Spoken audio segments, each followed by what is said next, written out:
For nearly 4 years, the Barbarian King has been one of the fiercest troops within the game Clash of Clans. Alongside his queen, they are quite the power couple. But how did these two come to be?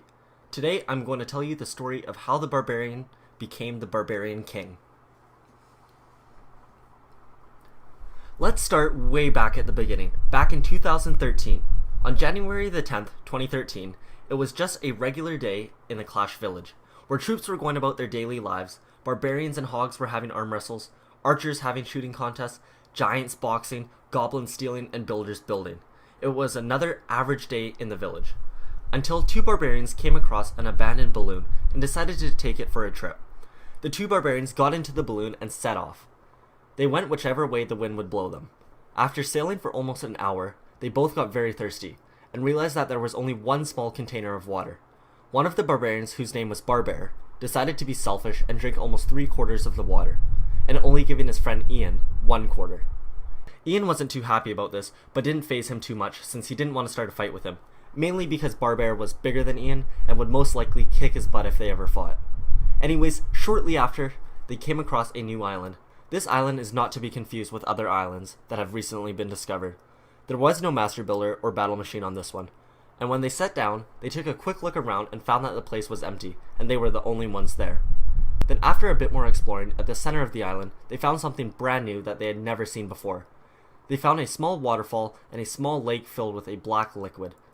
Ian, who was dying of thirst since Barbear didn't share much with him, didn't care that it was black and just dove in and took a big gulp. After satisfying his thirst, he got out to rejoin his friend.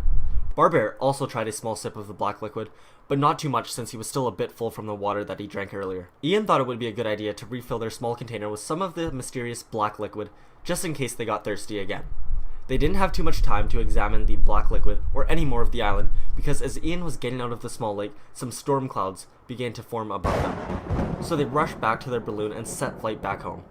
As they started flying off, the storm began to get worse. Wind started blowing them back and forth, rain was pouring down, and lightning was striking all around them. The storm was like nothing they'd ever seen before. The barbarians thought to themselves that the wizards must have finally finished upgrading that lightning spell. But then all of a sudden, a bolt of lightning came and struck the balloon, sending electricity through both of the barbarians' bodies. The jolt of electricity ended up sending Barbear overboard, and he fell into the ocean, badly injuring himself, unsure of whether or not he would be able to swim to shore. And then the electricity ended up knocking Ian unconscious, and he fell asleep. Let this be another knot to tie around my bed at night. I know I've lost the fight to erase your face, my mind. Awake, I lie here staring up beyond the sky.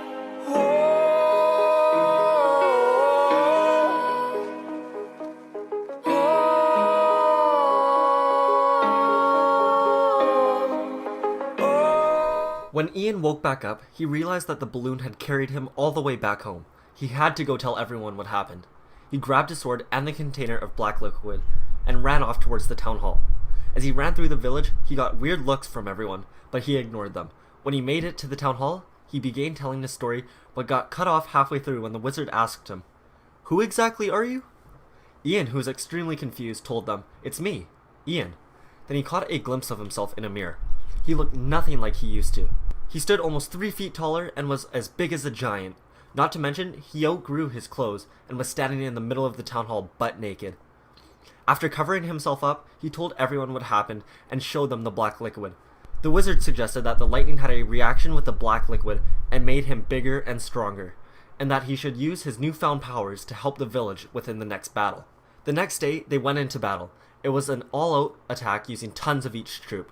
All around him, barbarians were getting smashed left and right, but when he started being targeted, he didn't die.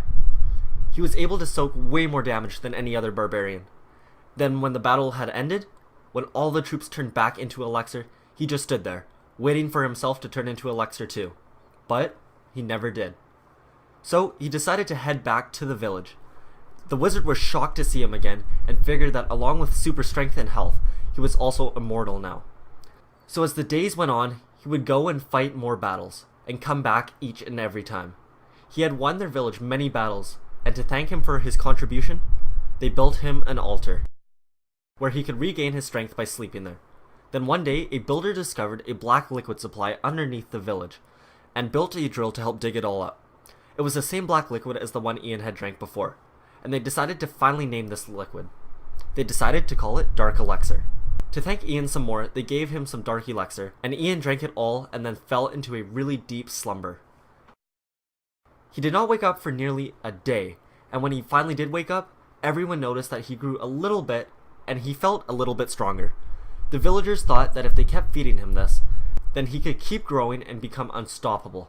So they started farming Dark Elixir and stealing it from other villages. And after feeding him the Dark Elixir 3 more times, he developed a new superpower. When in battle, he could burst out into a rage and summon some mini Ians to fight alongside him. Ian was so powerful and so strong that every base he attacked, he was victorious. The village decided to crown him king. After all he did for the village, they gave him his crown. And to this day, he continues to fight alongside the villagers and defend them from other invasions.